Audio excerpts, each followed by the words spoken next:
So you want to know how and where to play tennis in New York City. Whether you just moved here or maybe you lived here for a while, but you're just not sure where the best place to play. Well, this video is for you. So a little bit about myself. I played tennis for over 20 years. I was born and raised in New York City, and the highest level I played was Division II tennis. Over the last 3 years since this channel started, I've played at many places in New York City. And so in this video, I'm going to rank the course that I played on from best to worst in the style of the tier list. So the course would be ranked based on these criteria. First, court availability. How easy is it to get a court? Number 2, accessibility. Can you get there by public transportation? Or if you're going by car, is it easy to find parking? Is it gonna be like a mission and a half or a headache and a half to get to those courts? 3, court quality. Are there cracks on the court? How are the nets? Do they have some weird slant to them? And the 4th criteria is the court rates or whether it needs a permit or not. All right, now that we laid out the groundwork, let's get started with ranking some courts, starting with Queens. All right, first up, we got Astoria Park. So to get here is actually pretty accessible by public transportation, or if you prefer to go by car, there's that option too, since they have a parking lot. They have 14 courts, give or take. It's first come, first serve, and they allow you to reserve as early as 40 minutes in advance. But I highly recommend coming at least an hour early because the lines fill up really quickly and you could miss out on a court. They are pretty strict with the tennis permit, they do check, but because they have a pretty predictable like reservation system, so to speak, I'm gonna put it in an A tier. All right, next, Cunningham. Not as accessible as Astoria Park. If you try to get there by public transportation, you have to take a train all the way deep into Queens and then transfer to a bus. So you're looking at about an hour commute. With that said, it's probably better you go by car. Plus they have a parking lot. So court quality is pretty good. They do check for permits, but if you don't get a court through the permit, you can always just reserve through the club. They do have lights, so that's pretty good. In terms of availability, it could be hit or miss. I remember peak winter time over there was really terrible. I remember it being so hard to book a court there when everyone found out that it was the place to go. And it was so bad that they actually extended their hours of operation. So now they close at 1 a.m. Like, I mean, damn, who the hell plays tennis at 1 a.m.? Oh boy, 3 a.m. But I'd imagine outdoor season would be better. They do have more courts available around that time, and probably people are gonna be playing elsewhere, so B tier for me. US Open. Well, court quality will definitely be good. I mean, it's where the US Open is. Easily accessible by the 7 and Long Island Railroad. They do have a parking lot, so you can get there by car. Court availability, not too bad. Their system is pretty predictable, so you do need a permit, but only when the permit office is open, because that's when they check. But before and after, you don't need a permit.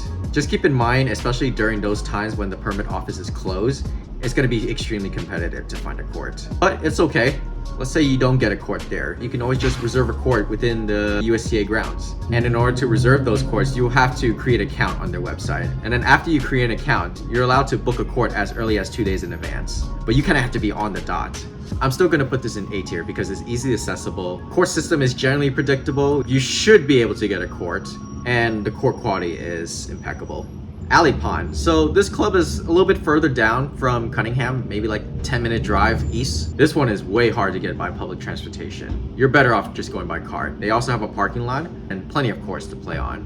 In terms of court quality, it's not too bad. A couple bad spots on the court here and there, but definitely playable. Permit is required here. And in the wintertime, they have a similar booking system as the US Open. You just need to create an account on their website.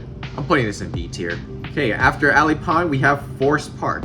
Courts here are pretty good. They technically have 14, but 7 of them closed years ago for some reason. In terms of accessibility, just like Alley Pond, it's a little bit hard to get to. You do need to take a train deep into Queens and then take a bus. Or if you do choose to go by car, they do have street parking, but expect to look for parking for about 20 minutes max. As for court availability, they do check for permits. It can be hit or miss. Sometimes it's kind of dead there, sometimes it's very busy. You could catch a lucky break since it's hard to get to, so maybe you could find a court. But considering how difficult it is to get there, probably not worth it, unless you live in the area. C tier. Juniper Valley Park. It's similar to Forest Park. in terms of accessibility. It's located in Middle Village, so you'll have to take a train deep into Queens and then take a bus to get down there. So again, better to go by car. You're not gonna have as hard of a time looking for parking near Juniper Valley versus Forest Park. Court quality is not that great. There's a couple of bad cracks all along the baseline of some of the courts, and some of the nets have seen better days, but they do have about 8-10 courts, so plenty enough courts. Court availability is also hit or miss here. When I used to play here early mornings, the park staff were pretty inconsistent with when they opened up the gates. Like, it'll be past 8 a.m. and the gates were still locked. And then the staff's inconsistency lends to the poor court availability. I seen them just leave the sign-up clipboard up on top, so I feel like it's very easy to just fake that you have a tennis permit. And then also, since they just leave the clipboard on top, it's very easy for the course to just be taken up for the whole day. So if you wanted to play here, you probably have to wake up really early and get your name on the clipboard as soon as possible. Given all that's been said about Juniper Valley Park, C tier. Westside Tennis. So if you didn't know, the US Open used to be held at the Westside Tennis Club. Because it used to be the US Open's home, court quality will definitely be immaculate. It also gets a point in the accessibility department, as you can take the train, either the subway or the Long Island Railroad, and then it's a short walk from there. You could go by car, but you probably have to use the street parking outside the vicinity of the club, because I think that area is reserved for Forest Hills residents only. And then to be able to use their parking lot, you have to be a member, which leads into my next point, which is cost. So they don't check for permits, but you have to be a member there in order to play at their courts. Now, how much does it cost? So what I've heard about the pricing there was it's based on age, but as an approximation, expect to pay at least $5,000 a year on maintenance fees and membership fees. But hey, if you can afford it after paying arm and leg for rent, food, and utility, then go here. They have lots of courts, so court availability will not be an issue. And they also have grass courts, so if you want to play on grass and you never got to, this is the place to go. B tier. Liberty Park. So this place is especially nostalgic. This place actually was where I had my first private tennis lesson. Growing up, my parents didn't have a lot of money, so in order to support my passion for tennis, they sought out community junior programs. And Liberty Park was the home for one of those community junior programs. It was called Youth in Tennis. Court availability is not too bad. They have 10 courts, but the first 5 are in better shape than the back 5. If you do choose to get here by public transportation, it does require a subway and bus to get there, so it'll take a hit in the accessibility department. And if you do choose to go by car, in my experience, parking was okay. You should be able to find parking, but expect to spend, again, like about 15-20 minutes looking for parking by the courts.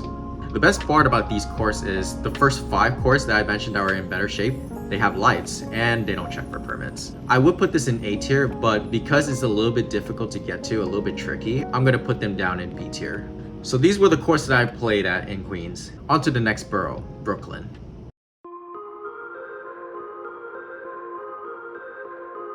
Now, when it comes to Brooklyn tennis, the first thing that comes to people's mind is McCarran Park.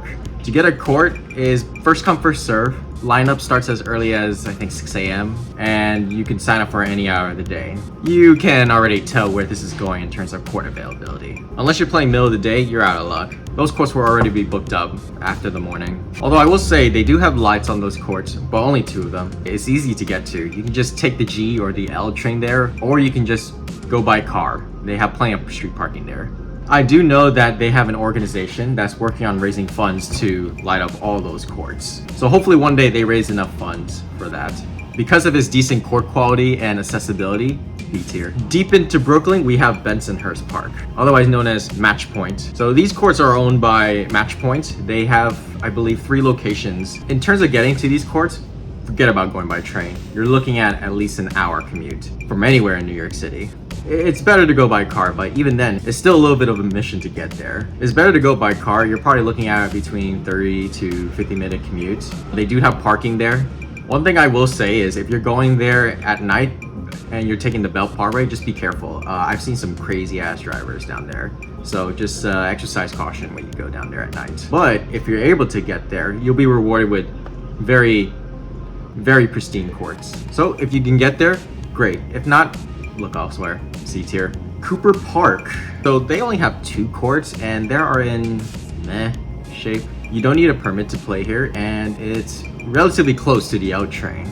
But given those two factors alone, could make court availability pretty abysmal. And forget about going here by car. The surrounding area is mainly factories, so street parking is not going to be easy to find. I've only played here twice, but you can see why. C tier. So Fort Greene Park, I actually played there once for a doubles tournament last month, and it was a pretty good experience. They have an organization that maintains the courts, and they raise funds to upkeep the courts through tournaments that they hold from time to time throughout the year. It's pretty accessible by train. It's about like a 5-ish minute walk from the Q train station. But the killer here is the court availability. From what I've heard, they also got the first come first serve sign up system where you can sign up for any hour of the day. So unless you're waking up early in the morning, like 6-ish a.m., you're gonna be shit out of luck on courts. I would put this in B tier, but because it's a little bit farther into Brooklyn and there aren't that many courts, C tier. Leif Erikson Park. These courts are located in Sunset Park, Brooklyn, otherwise known as Chinatown, Brooklyn. And I was actually surprised by these courts. They have about like 10. They don't check permits and they are in decent quality.